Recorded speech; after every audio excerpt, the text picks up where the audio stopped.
absolutely. Well, hi, everybody. If you're tuning in, thank you so much. And if you've taken the course already, thank you. Thank you. My name is Heather Baker. I'm currently a principal here in Northern Illinois in Winnebago School District.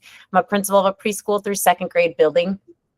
And my interest in sudden cardiac arrest and cardiac emergency preparedness in schools began during my first administrative position.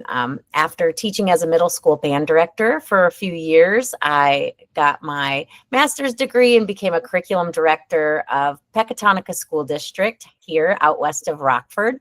And I was 28 years old.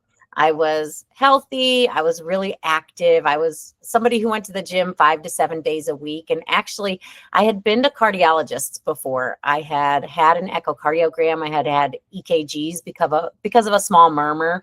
And they said that I had something called mitral valve prolapse, but that's pretty benign in and of itself. So I had been checked out. And February 1st, 2018, I was in my first year as curriculum director in Pecatonica, and 28 years old, completely healthy. Woke up, went to school, got there pretty early, drove winding country roads through the snow, got to school, ran a meeting, drove over to our regional office of education. I was there for about another 4 hours, then drove back to my school. And at that point, I started to feel a little bit more headachy, a little more fatigued, but that was normal for me because I'm a migraine sufferer, and I have been since I was 7. So that was all within normal. Went to my last meeting of the day in the district office, which is in our high school. And I'm standing at the table, at the conference room table, as people are coming in, and I'm talking to our school psychologist and making jokes and talking. And suddenly I felt like I was going to be sick. So I tried to take a step. I tried to run to the bathroom or run to a garbage can or something. And I only got one step out of it. And I went into VFib, sudden cardiac arrest. So my heart stopped. I collapsed, hit my face on the table, and flopped backwards onto the ground. I started displaying agonal breathing, gasping for air. My body was moving around, and there was a debate amongst the staff in the room of, should they touch me? Should they do CPR, or was it a seizure?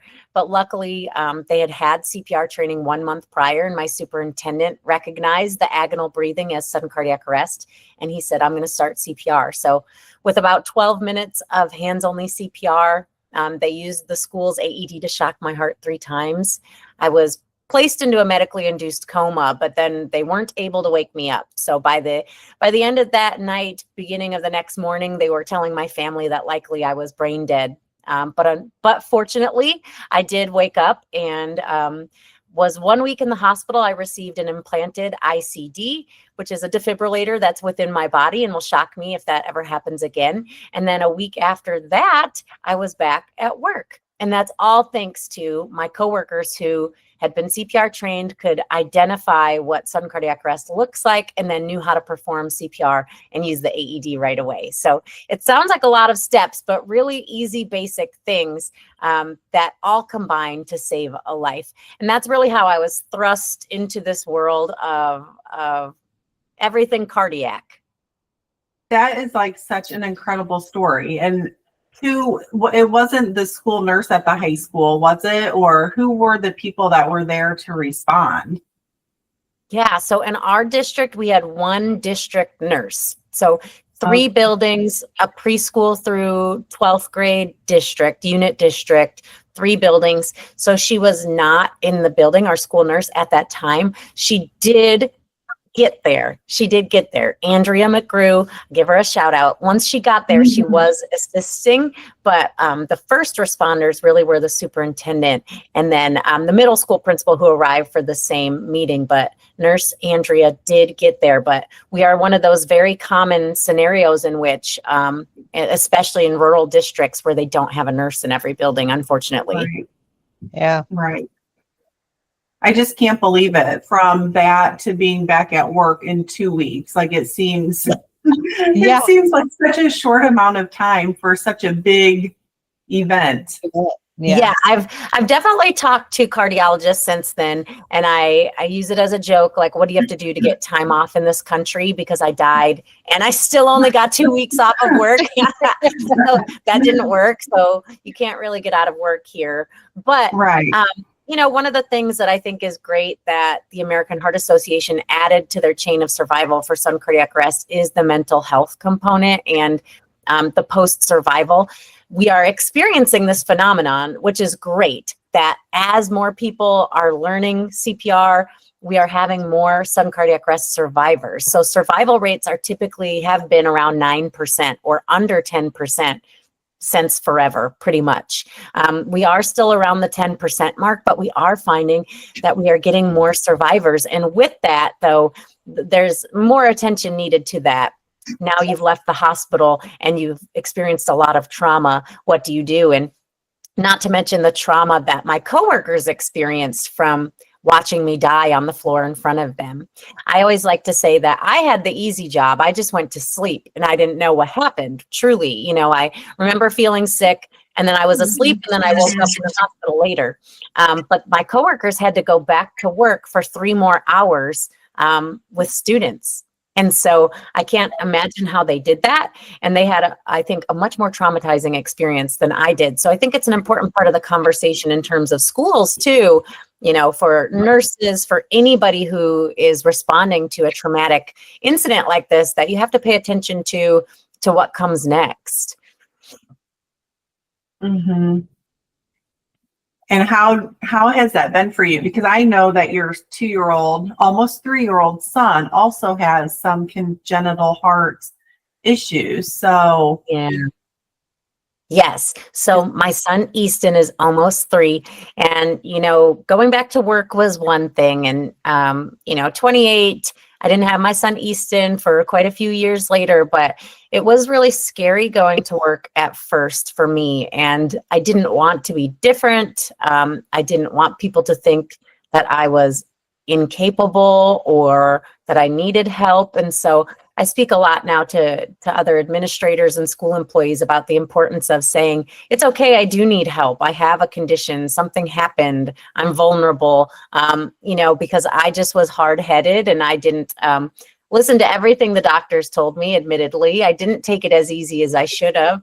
And I found myself back at the hospital quite a few times from giving myself arrhythmia just from overdoing it, because we have this culture of work, right? And I was a young new administrator and I didn't want anybody to think any less of me. And so I really just tried to pretend everything was okay. But eventually I did seek, mental health support. And it's something I recommend to everybody just in life in general.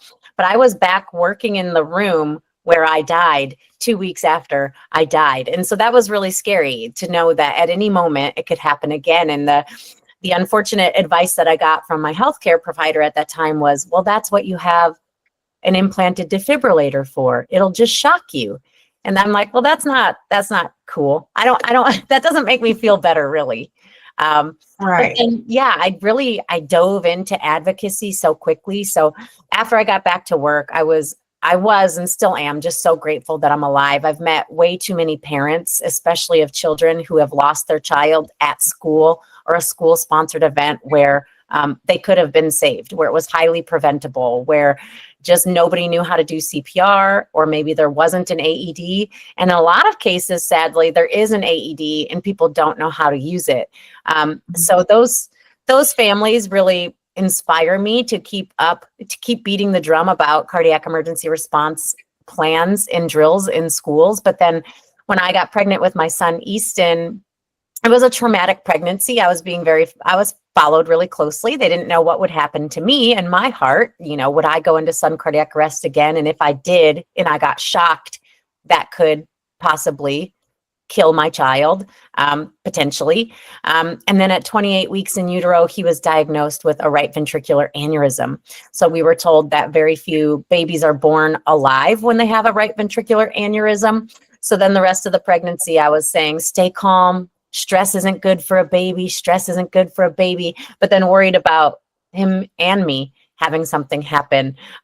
He was born in a very boring, uneventful, successful childbirth, which was awesome, very exciting, with 20 people in an operating room, and he just walked right out and has been doing great. He is followed closely by cardiology, and but it just adds another layer of passion to this movement for me. And really, it is making sure that schools and all community groups are ready when something like this happens, because they're not as rare as people think they are. And there's been this myth for decades that sudden cardiac arrest just doesn't really happen that much, so let's not worry about it.